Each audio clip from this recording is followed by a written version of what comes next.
یا مال تجارت ہو. تجارتی مال کا مطلب وہ چیز جو بیچنے کی نیت سے خریدی ہو. کوئی پراپرٹی ہے بیچنے کے لیے خریدی, دکاندار کا جو جتنا سامان دکان میں پڑا ہوتا ہے سب بیچنے کے لیے خریدا ہوتا ہے.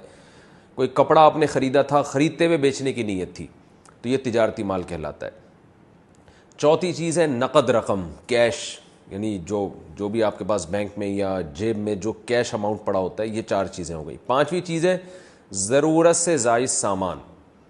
ضرورت سے زائد سامان میں بہت تفصیل ہے, آسان اس کی ایک جو ہم اگر ضبط کر سکتے ہیں تو وہ چیز جو پورے سال بھی استعمال نہ ہوتی ہو. گھریلو چیزوں میں وہ چیزیں جو پورے سال بھی استعمال نہ ہوتی ہوں, جیسے کپڑے کوئی یا برتن ہے, ڈنر سیٹ ہے, پورے سال استعمال نہیں آتا. اسی طرح کوئی پراپرٹی پڑی ہوئی ہے جو نہ کرائے پر دی ہے آپ نے اور نہ آپ اس میں رہتے ہیں, وہ پراپرٹی بھی ضرورت سے زائد میں داخل ہے.